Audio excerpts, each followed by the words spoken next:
Hola, hola. Vamos a continuar con ese tema de antibióticos, los macrólidos, otro grupo de fármacos que tenemos dentro de nuestro arsenal para combatir infecciones bacterianas. Bueno, los macrólidos son antibióticos descubiertos en el año 1952 a partir de la eritromicina, y este antibiótico es descubierto por McGill y fue obtenido de una cepa denominada Streptomyces erythraeus.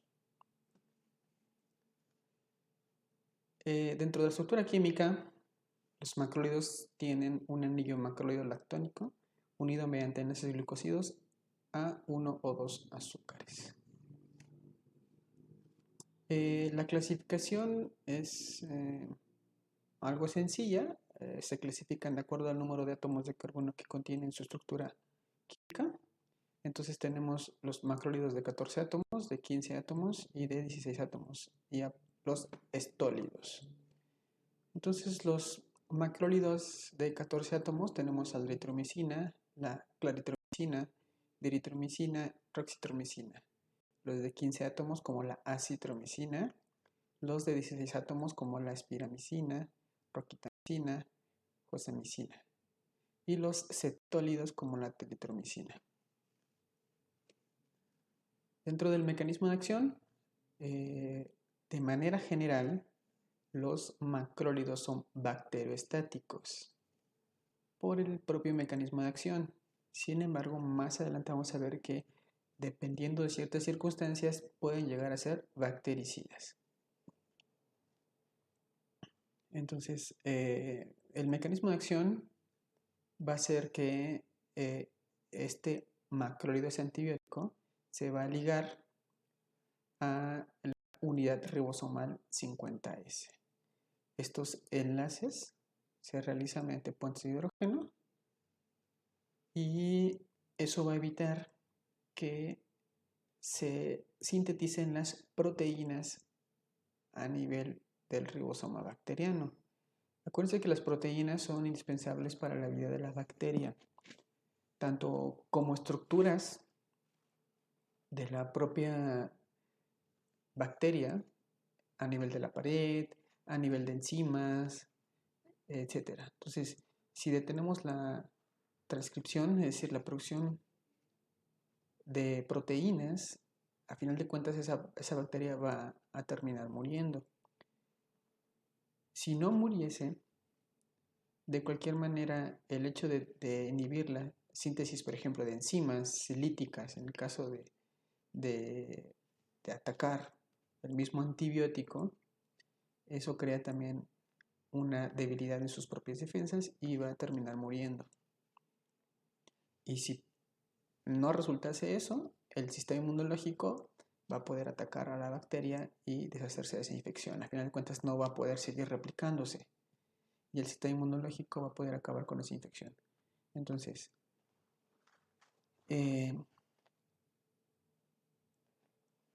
estos medicamentos, estos antibióticos, de manera general son considerados bacteriostáticos. ¿Ok? Entonces, ¿cuándo son bactericidas? Bueno, va a depender del microorganismo, es decir, a qué bacteria estamos atacando. La fase de crecimiento, ¿en qué fase se encuentra de crecimiento? El inóculo, el pH del medio y la concentración del antibiótico. Entonces son características muy importantes. Y si se dan cuenta, aquí va a haber algo muy interesante, el pH, ¿sale? El pH va a intervenir o va a ayudar, ¿sí?, a que el antibiótico sea más afín o menos afín a la unidad ribosomal de la bacteria. El que pueda penetrar más o pueda penetrar menos hacia el interior de la bacteria. O sea, es un papel muy, muy importante. Esto lo podemos entender si entendemos cómo es que se modifica la curva de disociación oxígeno-hemoglobina. Son 3 elementos principales que modifican esta curva. Es la temperatura, ¿sale? El 2,3-difosfoglicerato y el pH. El pH modifica esa disociación oxígeno-hemoglobina, por eso cuando llega al pulmón, el oxígeno se adhiere al eritrocito, intercambia el CO2 y a nivel de tejidos, ¿sale? Suelta ese oxígeno y se adhiere el CO2. ¿Por qué? Pues porque cambia el pH y la temperatura. Son dos elementos muy importantes. Entonces también este pH juega un papel muy importante en la acción del antibiótico. Debido a su mecanismo de acción, ¿sale? Por la inhibición de síntesis proteica. Y bueno, esta característica de inhibir la síntesis proteica en aquellas bacterias en las que produce toxinas, pues va a tener un efecto inmunomodulador. Eso es a nivel de las bacterias. En las personas, inhibe la activación y proliferación de linfocitos T mediada por interleucina 2, 4 y 5. Inhibe también la progresión de fase G1 a fase S de ciclo celular. Esto nos va a llevar a una acción inmunosupresora.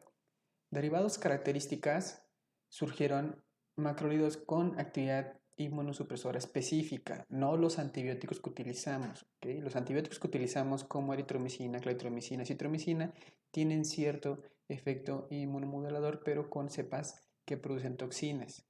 Pero los macrólidos debidamente inmunomoduladores tenemos estos, tracólimos, pirmecólimos, sirolímos, etc. Entonces, estos son inmunosupresores que se utilizan pues, en pacientes que requerimos inmunosupresión, como aquellos pacientes trasplantados que, que necesitamos tener inmunosupresión. Y bueno, vamos a ver algo que es muy importante dentro de todos los antibióticos. ¿Vale? Acuérdense que todo el antibiótico, ¿qué es importante saber? Pues el espectro. ¿Vale? El espectro del antibiótico es importante saberlo para saber contra qué bichos lo vamos a utilizar. Entonces, dentro de los microorganismos gram positivos, tiene actividad tanto contra cocos como bacilos gram positivos. Sin embargo, aquí en los cocos exceptamos estafilococos resistentes a meticilina. Eso es muy importante. Sí, tenemos actividad contra cocos, pero meticilinos sensibles. Y obviamente los enterococos, ¿vale? Resistencia a los enterococos no hay actividad. Y bueno, bacilos como Clostridium, Propionobacterium acnes, Corynebacterium, Bacillus anthracis, Listeria, Lactobacillus, etc. Algunos gram negativos como Moraxella, Bordetella, Campylobacter, Neisseria, Haemophilus ducreyi, Gardnerella vaginalis, sí tenemos actividad. ¿Vale? Y algo característico de este grupo de fármacos es de que tienen muy buena actividad contra microorganismos de crecimiento intracelular o yuxtacelular. Ejemplos: Mycoplasma pneumoniae, Clamidia, Legionella, Borrelia y Coxiella.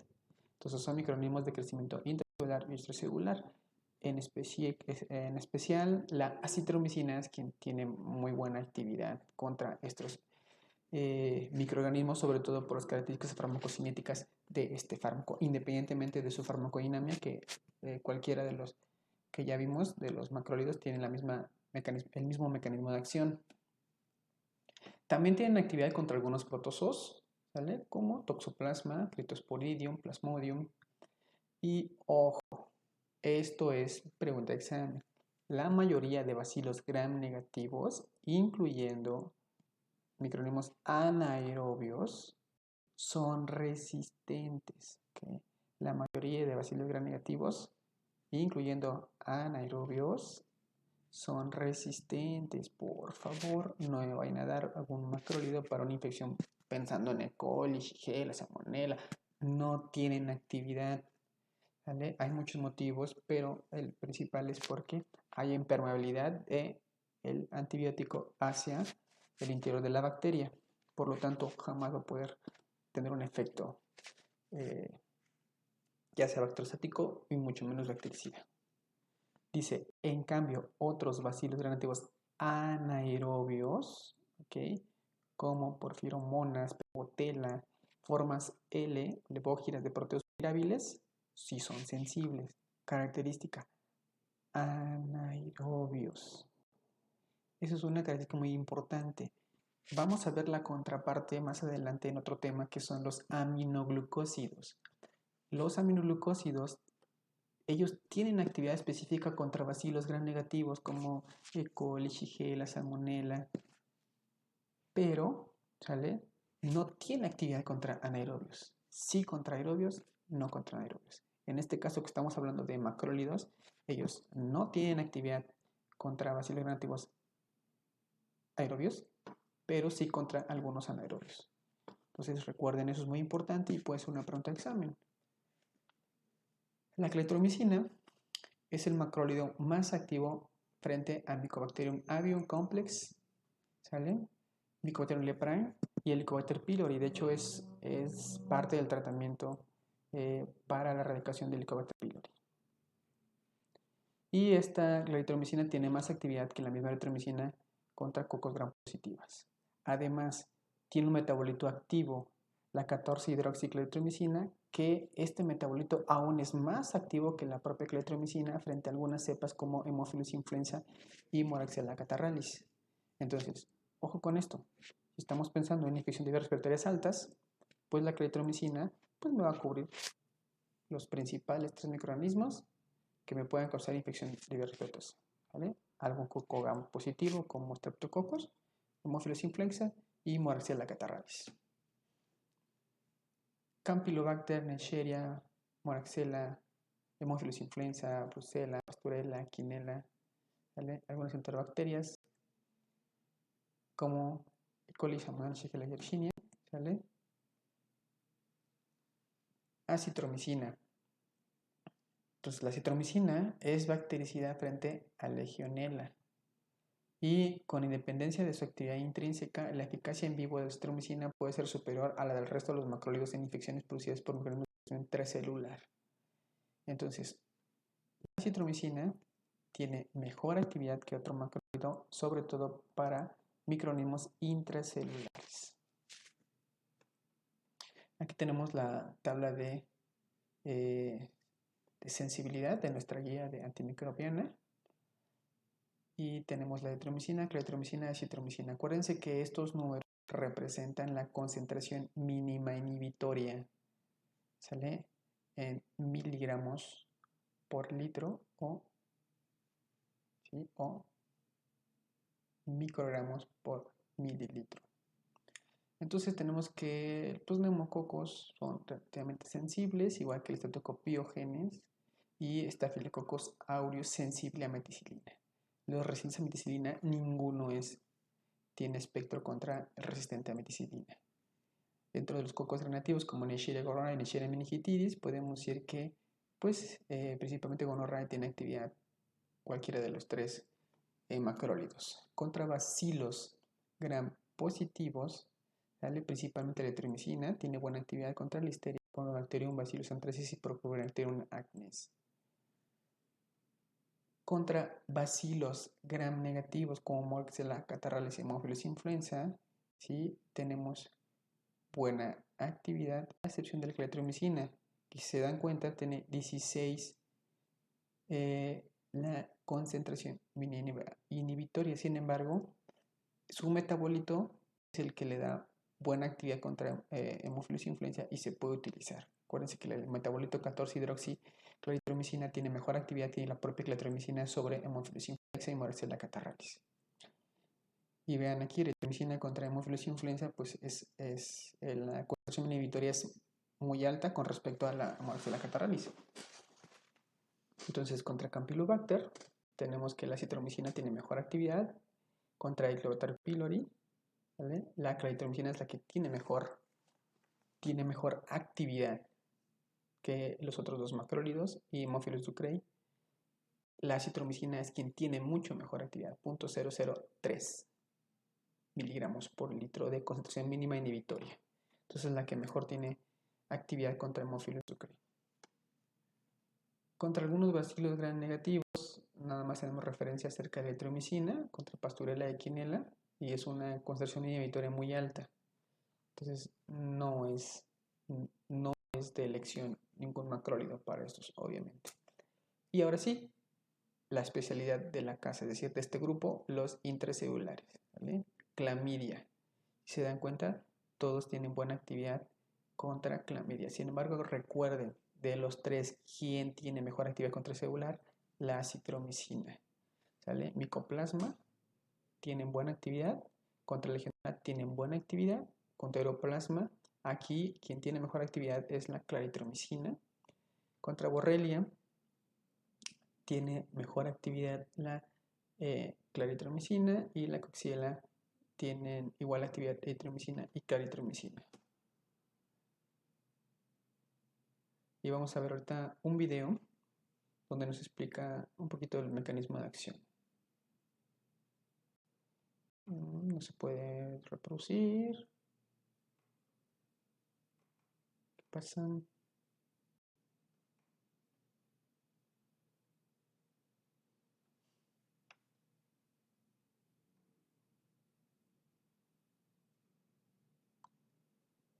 Bueno, no se puede reproducir este video, no sé qué pasa.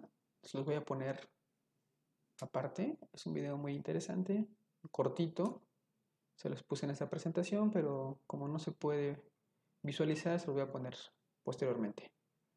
Dentro de la farmacocinética, vamos a decir que la absorción tiene buena absorción en tubo digestivo con o sin alimentos.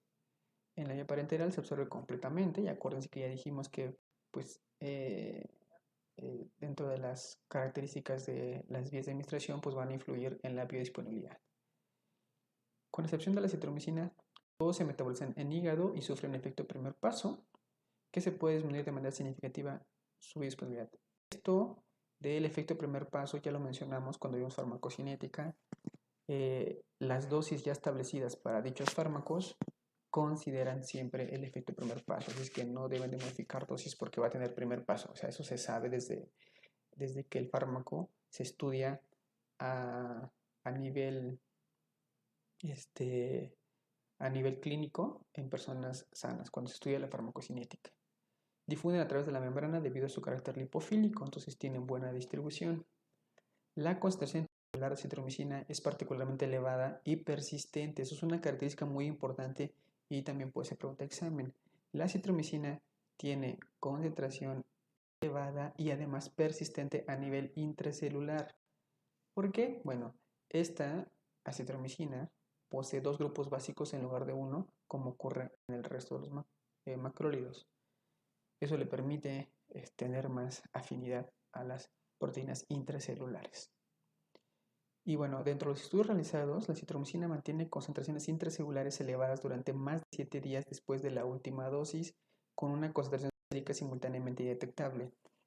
Esto es muy interesante. Ustedes cuando vean su información en PLM o en su Vademecum van a ver que inclusive hay concentraciones séricas más elevadas a los 14 días o hasta los 21 días después de una administración. Entonces eso es muy interesante entender cómo se distribuye y cómo se redistribuye este fármaco, porque va a tener actividad después de la administración que indiquemos, que generalmente son 3 dosis nada más, es una diaria por 3 días. En la mayoría de las infecciones, ya específicamente con algunas infecciones se podrá dar dosis más elevadas, etcétera, ¿no? Pero de manera general son 3 dosis. Dice, los macrólidos difunden escasamente a través de las meninges, ¿vale? Su concentración a nivel de líquidos cefalorraquídeos es menor al 10% con respecto a la sérica. En general pasan la saliva, secreciones bronquiales y leche materna, donde alcanzan concentraciones superiores al 50% de la sérica, ¿vale? Pero no difunden a los tejidos fetales, pues algo muy característico y que nos da algo de seguridad, sobre todo en segundo y tercer trimestre, para infecciones en embarazadas. Su eliminación por vía biliar en forma de metabolitos y producto activo. La concentración biliar es superior a la sérica. La eliminación urinaria de todos los macrólidos, excepto la claritromicina 30%, es inferior al 10%. Entonces, los macrólidos, ¿vale?, principalmente son de eliminación biliar, ¿vale?, menos del 10%. La claritromicina es un poquito más elevada por vía urinaria, 30%. Y bueno, esta característica nos da para que modifiquemos dosis en caso de que el paciente tenga insuficiencia renal. Y bueno, en caso de insuficiencia hepática, pues hay que evitar administrar dosis elevadas para evitar algún tipo de toxicidad.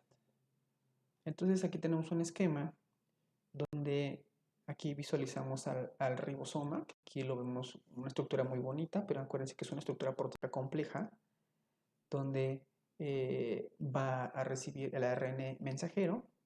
Tenemos la unidad ribosomal 30S y aquí tenemos la unidad ribosomal 50S. Aquí viene el macrólido representado por esa estructura, se une a la unidad ribosomal 50S y entonces va a inhibir ¿sale? La agregación de los aminoácidos por el ARN transferencia. ¿Por qué? Porque ya bloqueó, ¿vale? a esta unidad ribosomal donde recibe al ARN transferencia para poder seguir elongando la proteína, la formación de la proteína en proceso. Y en este caso, ¿qué hacemos? Pues se inhibe la producción proteica a nivel ribosomal. Y de esta manera pues va a afectar a la replicación bacteriana. Entonces aquí tenemos un dibujo muy sofisticado, casi similar a una micrografía electrónica de última generación. Vean, aquí está el ARN mensajero, ¿no? Aquí se ve claramente el ADN, la doble hélice del ADN, clarísima, ¿no? Oh, es una chulada esto, ¿vale? Entonces aquí podemos ubicar a nivel 50S ribosomal, donde actúan los macrólidos, pero también el cloranfenicol. Y a nivel ribosomal 30S tenemos a los aminoglucósidos, pero también a las tetraciclinas, que más adelante vamos a ver. Bueno, aquí está un dibujo ya no tan sofisticado como el anterior, pero también simboliza los lugares donde actúan los fármacos a nivel de la bacteria, las estructuras bacterianas. Entonces, vaya identificando a nivel bacteriano las estructuras, porque cuando ya terminemos de ver todos los antibióticos, este es un ejercicio muy bueno, ¿no? A identificar dónde actúan nuestros antibióticos a nivel ribosomal. Bueno, si son a nivel ribosomal, ¿qué fracción? 30-50S. Si es a nivel del DNA, si es a nivel de la pared, si es a nivel de la membrana, si es a nivel de la síntesis de metabolitos, como la síntesis del ácido fólico, en el caso de las sulfas, o la polimicina, o la colistina, etc. Entonces es importante ir identificando a qué nivel de la bacteria va a actuar nuestro antibiótico. Y bueno, es indispensable siempre en todos los antibióticos hablar de resistencia. Acuérdense que la resistencia es algo innato de las bacterias, que por ahí vamos a mencionar algunas que afortunadamente su resistencia es baja o nula en algunas ocasiones frente a algunos antibióticos, pero eso son características muy particulares de algunas bacterias. La mayoría tienen resistencia, las mayorías de infecciones respiratorias, digestivas, a nivel de tejidos, son resistentes. Es un tema muy interesante la resistencia, pero bueno, la resistencia puede ser intrínseca y es un mecanismo de las enterobacterias mediante la cual el macrólido no atraviesa la membrana bacteriana debido a un efecto permeabilidad. Eso ya lo hemos mencionado, los macrólidos no tienen efecto contra enterobacterias. Otro mecanismo pues es la modificación del ARN ribosomal, ¿vale? Entonces, el ARN ribosomal pues es el blanco de nuestro macrólido. ¿Qué va a pasar? Se va a modificar la afinidad por el antibiótico, por lo tanto va a disminuir el efecto. Otro mecanismo también común a muchos otros antibióticos es la bomba de flujo. Es decir, es una bomba, una proteína, que una vez que entra el antibiótico, el macrólido, pues es expulsado hacia el exterior de la bacteria. Esto es más común en macrólidos de 14 y 15 átomos. Otro es la modificación enzimática. Y bueno, dice que se ha planteado que las enterobacterias producen una esterasa que modifica por hidrólisis la estructura química de los macrólidos. También eso es un mecanismo común a otros antibióticos. El ejemplo más clásico pues, son las beta-lactamasas en el caso de las penicilinas. También en los macrólidos hay enzimas líticas que destruyen nuestro antibiótico. Y bueno, un esquema de posológico muy muy ilustrativo. Acuérdense que tienen que realizar su revisión de Vademécum, su revisión de PLM y además específicamente cuando ya se hable de un diagnóstico clínico, revisar cuál es el medicamento de primera elección. Si mi medicamento macrólido como eritromicina, cloritromicina, acitromicina, entre los de primera elección, puedo utilizarlos sin ningún problema. Si no, hay que utilizarlos de primera elección. Entonces, dentro de las reacciones adversas, pues podemos decir que los efectos secundarios, los principales efectos secundarios siempre van a ser gastrointestinales, sobre todo la eritromicina, que es la que más causa estos efectos, ¿no? Dolor abdominal, náuseas, vómitos, y pues tiene una actividad procinética. Entonces, esto va a llevar a malestar en el paciente. Entonces, de manera preventiva, ¿sale? Hay que, pues, cuando se pueda, utilizar claritromicina en lugar de eritromicina, pero si no es posible, pues la eritromicina la mayoría de las personas la toleran muy bien. Dentro de las interacciones, ¿vale? Principalmente hay que tener cuidado, ya les mencioné, de manera general con anticoagulantes. En este caso, cuando combinamos, o el paciente, mejor dicho, está tomando warfarina y queremos darle un macrólido, pues va a aumentar su efecto coagulante. Y aquí menciona mecanismo desconocido. Acuérdense que a nivel sanguíneo, la proteína siempre va a afectar a los fármacos que actúan a nivel sanguíneo. En este caso, el mecanismo anticoagulante de la warfarina es a nivel sanguíneo y su efecto terapéutico está a menos de un paso del efecto tóxico. Entonces la anticoagulación contra la hemorragia su margen de seguridad es muy pequeño. Por lo tanto, cualquier fármaco que modifique esa unión a proteína, pues va a provocar un aumento del fármaco biodisponible y aumento del, del efecto terapéutico que se puede convertir en un efecto tóxico. Entonces, realmente desconocido, ¿no? Lo que sí es que podemos tener o no en un paciente que está tomando warfarínicos un efecto adverso o no. Entonces, ¿de qué va a depender? Pues de muchas circunstancias, cuál es el estado del paciente, cuál es su estado de coagulación, etc. Entonces, cuando tengamos un paciente que está tomando anticoagulantes, pues hay que tener precauciones, hay que medir sus tiempos de coagulación o dar tu antibiótico, ¿sale? Si se puede dar tu antibiótico, adelante. Si no, si es necesario un macrólido, porque es una infección específica que tiene sensibilidad contra algún macrólido, entonces tenemos que tomar precauciones. Con respecto a carbamazepina, metilprednisolona, ciclosporina, estos van a inhibir a nivel hepático el metabolismo de los macrólidos, por lo tanto, debe disminuirse las dosis cuando se combinen con estos medicamentos. En el caso de digoxina, mejora la absorción al inhibir las bacterias que los componen. Por lo tanto, ojo, si el paciente está tomando digitálicos y vamos a dar un macrólido, esta mejora de digoxina en casos de tratamientos prolongados de antibióticos me van a dar una intoxicación digitálica. Por lo tanto, hay que disminuir la dosis de la digoxina. Si es que es necesario el antibiótico, si no, pues lo evitamos o lo cambiamos. En caso de teofilina, disminuye la depuración, por lo que deben utilizarse a dosis inferiores. Esto es muy importante. Y bueno, ahora que están en cuarentena, ahora sí, las clases son por TV. Saludos, chicos. Cualquier duda ya saben, inbox y pónganse a leer para que tengan dudas. Si no se ponen a leer, sus dudas pues no van a generar. Y como siempre, ahí les dejo esta reflexión. El hombre prudente siempre está listo para enfrentar el presente, pensando en su futuro. El hombre ignorante vive el presente, soñando en el futuro, sin hacer nada por cambiar su realidad. Bye, hasta la próxima.